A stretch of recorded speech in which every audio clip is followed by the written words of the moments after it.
Hello student, so the question is first dissociation of XOH thrice. XOH thrice का first dissociation. ठीक, तो first dissociation आपको कितना percent दिया हुआ है? 100%. ठीक है, 100% पहले डिसोसिएट कर लेते हैं इसको. किस तरह से टूटेगा? पहला स्टेप इसका XOH2 पर प्लस एंड OH माइनस. ठीक, अगर ये C अमाउंट में था, C अमाउंट, तो कितना डिसोसिएशन हुआ होगा इसका? C में से पूरा का पूरा अमाउंट डिसोसिएट हुआ, क्योंकि 100% डिसोसिएशन लिखा है.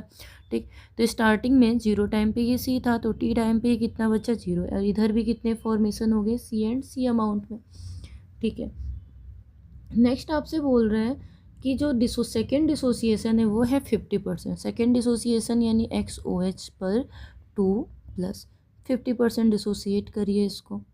ठीक, 50% डिसोसिएशन आपका कुछ इस तरह से होगा, OH के ऊपर +2 एंड OH माइनस. ठीक, ये आपका सेकेंड डिसोसिएशन, वो भी कितने परसेंट बेटा? 50%. ठीक, तो आप देख पा रहे हो कि ये XOH ट्वाइस का कितना अमाउंट हो चुका है अभी यहाँ पे? C amount.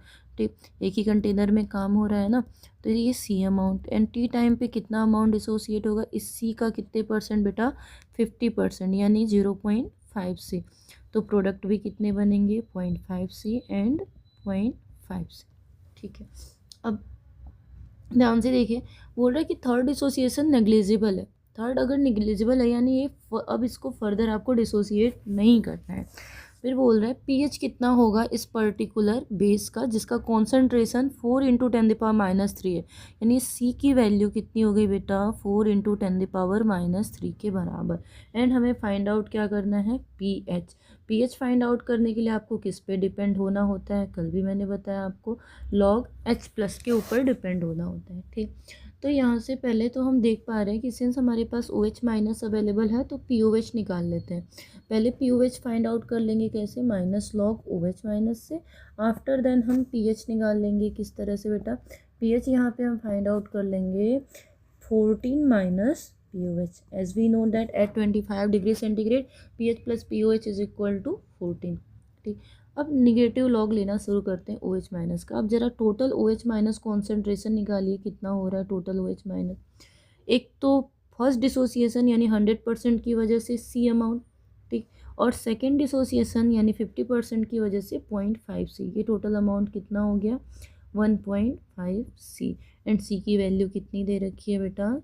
4 × 10⁻³ ये कितने हो चुका? 6 इंटू दिस वैल्यू. ओके, इसका निगेटिव लॉग लीजिए. निगेटिव लॉग लेते हैं हम इसको. कितना बनेगा ये? Minus log 6 × 10⁻³ okay, got it. कितना हो रहा है ये? Minus log 6 minus log 10⁻³ use करिए लॉग की प्रॉपर्टीज़. यहाँ से आपको समझ में आएगा कि log 6 को कैसे लिख सकते हैं? log 2 × 3 यानी log 2 माइनस log 3 और ये प्लस 3. log 2 की वैल्यू 0.30, log 3 0.47 प्लस 3. ओके, ये कितना हो रहा है बेटा? ये हो गया आपका 0.77 प्लस 3. कितना आ रहा है ये?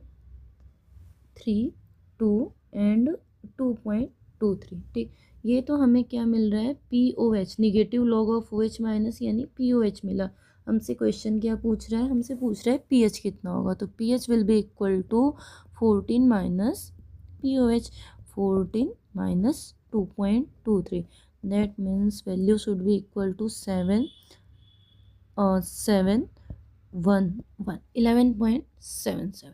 Okay, so the correct answers will be A option. Okay, thank you.